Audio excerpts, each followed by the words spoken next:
Hello everybody. For those of you who don't know me, my name is Fred Burke, also known as the Wholesale Mentor. And on this video I would like to talk about getting around paralysis of analysis. This seems to be a very popular question. I seem to get asked this question by so many newbie investors, students, and also investors that have been around for a while. You know the type, the boot camp junkies, the investors that go out and they buy all of these different courses. I see them that they attend weekly meetings, and they seem to have a collection of all this information and don't know what to do with it, don't know how to take the first step, and they end up a year or two or three into it, $25,000 later, and have still not even made an offer on a house. So anyway, this question's been put to me so much that I thought it was time to respond on a video and just get it out there, because besides the people that I see daily that ask me this or call me on the phone or email me, I imagine there's thousands more out there that have the same issue. So anyway, there's so much information available and so much of it appears to be contradictory. Buy foreclosures, don't buy foreclosures, don't bother with them, don't do short sales, do buy and holds, don't do buy and holds, buy and sell, quick flips, that one wonders how anyone ever figures it all out. And adding to the problem, every successful investor is willing to defend to the death their strategy as the best strategy that there is. Although they're trying to be helpful, they often, add to the confusion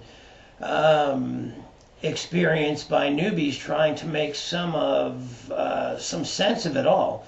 In my experience, new investors that don't start making offers in the first 2 or 3 months never get around to doing it at all.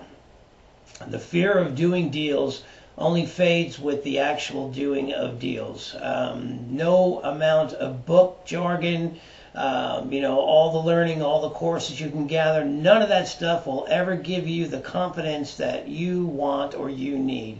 So stop trying to learn everything and focus on what you need to make the first offers. And a few of those things are some ideas of what your real estate should do for you. What are you expecting to get out of your real estate investing career? Know this and you'll have a good idea of the exit strategy and the type, condition, areas, and price range of properties that you should be looking at. Want quick cash? You'll need to wholesale properties. Best way to get started, quick cash. Go to www.wholesaleforcash.com. You can get my book along with the contracts and mentoring with me one-on-one for less than, I believe it's less than $60. How in the world could you find a way to start a business with all the information that you need plus a one-on-one mentor for that price? It's ridiculously low. I understand that, but believe me, don't let the low price fool you. The information is the same information that you'd be paying $1,500, $2,000 for from some other investors.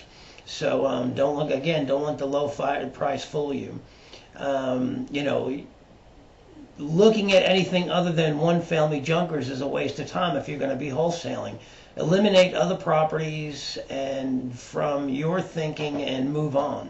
Another way is a working knowledge of how your one exit strategy works. Building on the last example, once you know what wholesale deals are sold to cash buyers for, an example 60 to 70% of the as-is value, and how to calculate an offer, and that you need to be finding buyers now. Basically what that means is you need to be building a buyer's list for your wholesale deals, and your wholesale deals should all be 65 to 70 cents on the dollar minus repair cost plus a little bit of holding cost.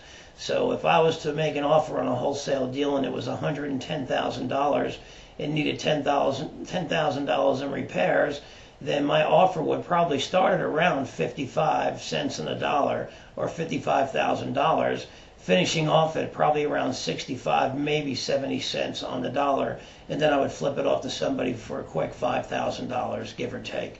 That's a lower end range. We're talking about a $100,000 home here. Now, 2 or 3 strategies for finding the types of properties you want. Whatever your chosen strategy, finding the good deal will consume most of your time and energy. So try 2 to 3 methods all at once for a few weeks. Discard those that fail and amplify those that work, but always use more than one way at a time.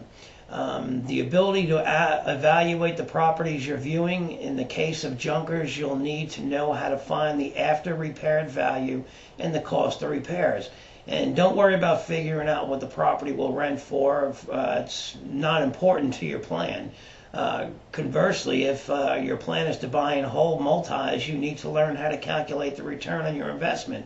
But let's go back to evaluating the repairs and getting your costs. Simply call contractors. Call the contractors out of the yellow pages with the big ads in the yellow pages. Call them up and ask them to come out and give you a bid, give you an estimate on the repairs that need to be done at the house.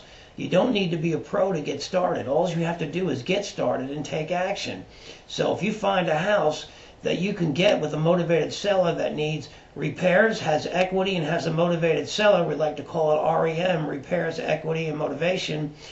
You find that in a seller, you want to go out there and make an offer and make the lowest price offer you can and put an option on the property. And with that option, again, you don't need good credit, you don't need cash. The way I teach it, the most you'll risk is $10, so I've taken most of the risk away for you. $10 is nothing to take a chance at making 5, 10, 15, 20,000, whatever it may be. So again, the idea here is to take action and do something. So don't let estimating repair costs hold you back, because you don't have to be a pro at that right now. I'm going to teach you how to utilize realtors for free to become a pro at your target areas, to know exactly what the value of a home is worth after it's repaired in your target neighborhoods. I'm also going to teach you how to use contractors for free to come out and give you estimates that will, they'll come out and they'll give you the estimates and they'll tell you what the repairs are going to cost. And then you simply just take that minus the asking price, and then, or minus the value of the house, and then times that out by 60% or 70% or whatever it is, the formula you're using, depending on what part of the country you're in. And again, I help you with that too. I walk you right through that.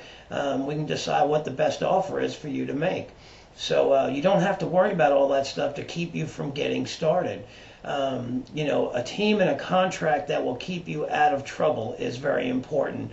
Why do you need to know how to do a little title search when there are folks who do it for a living? Sure, it might be good to know later, but it isn't crucial for you to know right now.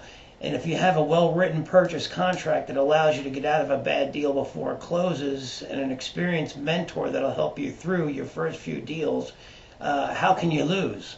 So basically what I'm saying here is, you know, there's no reason for paralysis of analysis. It's time to take action. It's time to move forward. It's time to start making offers.